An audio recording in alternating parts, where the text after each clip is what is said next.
Hey, welcome back to another video. I just wanted to do a quick follow-up video to my previous video about the rumored X-E5 and the fact that I wasn't interested in getting one because I already have an X-E4.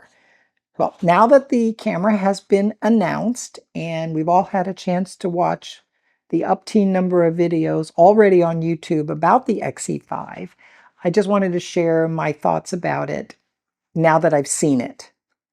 Okay, so first off the bat, I was more impressed with the camera after seeing it than I was before. The things that I really liked about it was the styling, just how it looked. It looks very much like an X100VI, but it has interchangeable lenses. And that would be my dream camera if I had to choose between those two, is I would want the one with the interchangeable lens. And then it came with the announcement that they're going to have the 23mm f2.8 pancake lens, which is very similar to this 27mm f2.8 pancake lens. Okay, so what did I think about the features that were announced with this? Number one, IBIS. That was on my list, and I think that that's great that they added that for it. The 40 megapixel sensor, I could have gone either way with that, the 26 or the 40. I would have preferred actually the 26. I like the sensor in the XS20 that I have. I love the fact that they added the AF switch on the side, right? So you've got a little AF switch now on the side. They did improve the grip a little bit, and they added a rear command dial. Although I'm not sure if it's going to get in the way of a thumb grip. You might have to have a completely different design on the thumb grip. We'll have to wait and see what that looks like when it comes out. They added the lever here to be able to zoom in for a digital zoom on there.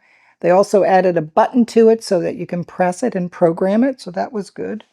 Henry joined me. They added some firmware updates to it, like the surround view mode, and let you see what was coming in the frame, kind of simulating an OVF. Some of the things that they didn't do that I would have liked to have seen was the EVF and the LCD resolution was not improved, so it's not nearly as good as it is on the X-T5. And of course, they're the same price now, right? So the X-T5 body only is $16.99, and the X-E5 body only is $16.99. The battery was the other thing. You still have the old battery. And with the IBIS, there's probably going to be a little more drain on power for that, so we'll have to see how that all works out. The film simulation dial, I think it is the best implementation of a film simulation dial that I've seen on Fuji, so it looks really nice. They added the 3 customizable settings that you can create your own recipes and store them on there. I think that's really nice. Would it be a camera I would order? No. Let me explain why. So I've already got the X-E4, and I've talked about this in the previous video, and I already have the X-T5. So I'd have to sell one of these cameras and maybe a lens to fund the purchase of the X-E5. And I'm perfectly happy with this one. I like the simplicity of it for the type of shooting that I do. So I think the thing to remember is gear acquisition syndrome, where you just think, okay, yeah, I need this, but I don't need it. I don't need it. It's not going to make me take any better pictures than I take now. It's just going to make me feel better that I got something new. So I would say, you know, if I didn't own these cameras, would I buy that one?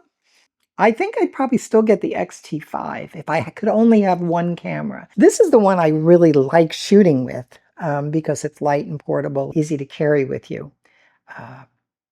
And I like the way it looks, right? So this satisfies that I want to look cool with my camera. And the other one is this has all of the bells and whistles that I need to do whatever I want with photography. I'm not a hipster, but I did buy this camera.